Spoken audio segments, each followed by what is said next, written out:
American Mark Swidan has been in Chinese custody for 3,832 days. He was arrested more than 10 years ago on drug charges that the UN says have no legal basis. Swidan was sentenced to death in 2012 despite a lack of evidence. A Chinese court last month upheld that death penalty while suspending the sentence for 2 years. Mark Swidan's mother, Katherine, joins us now. Katherine, you and I sat together at your home just a few weeks ago. It's good to see you again. Thanks for joining. You too. Yeah.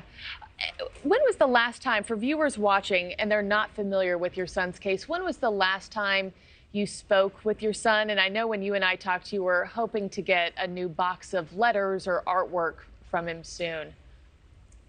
It was 2018. I had gone in for cancer surgery, and they allowed me to speak to him for about 5 minutes. In 2018. And how are you holding up? How are you holding up right now, Katherine? It's been a whirlwind this past couple of weeks, and since the appeal was denied, I haven't heard a lot from the State Department. I did receive 2 great big boxes of his artwork, designs, and letters. The last letter was dated March of this year, March 23rd. And some of it's been really hard. I know it's been hard. And you and I sat together and looked at his artwork. He's a detailed, fantastic artist, an architect, businessman, some of it done in his own blood while he's been in prison. I mean, I know that you have been heartbroken for so many years.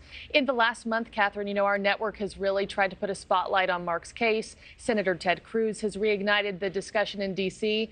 Have there been any new updates or traction in the case since you and I sat down? Well, I don't sleep at night because Mark's awake over there, and I don't want to miss a call. I have spoken to the State Department. They kind of are saying that they're waiting on the PRC to give them an answer on any proposal they've given. They also tell me that it's top secret. They can't discuss it with me, what their plans are. And they kind of shift everything as to who's doing the actual negotiating with the PRC. So I really am in the dark as far as what they're doing to try to get him home. They demanded a medical evaluation independent, but they've been doing that for a couple of years, and he hasn't seen a doctor in 5 years. Yeah, you were telling me he has slept on cardboard with the lights on for so long, and you deserve answers as his mother.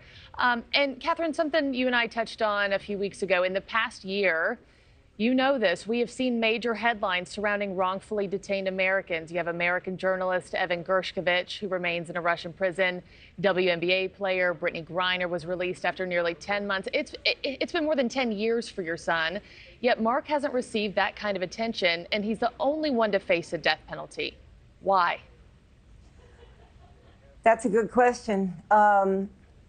What I get from the State Department and from the U.S. ambassador in China, Ambassador Burns, they tell me China is a whole different animal. They have different regulations and rules, and they continue to wait on the Chinese to give them scenarios of how they're going to either release him or not. But that's been going on for months, and I keep asking, what's the plan? Is he getting medical help? Which is, he's in a dire situation right now. And the fact that Brittany is out 10 months really is nothing in a prison.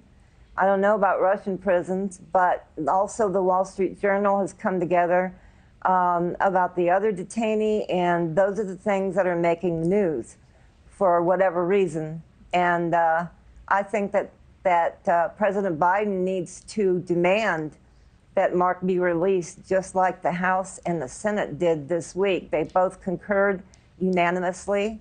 I don't know where it goes from there. And Katherine, Mark's health is important. Mark's health is of dire importance. And sorry to interrupt you there, but my last question, when you say President Biden, have you heard directly from President Biden? And to be fair, did you hear from President Trump or President Obama before this? No, I've never heard from any of them.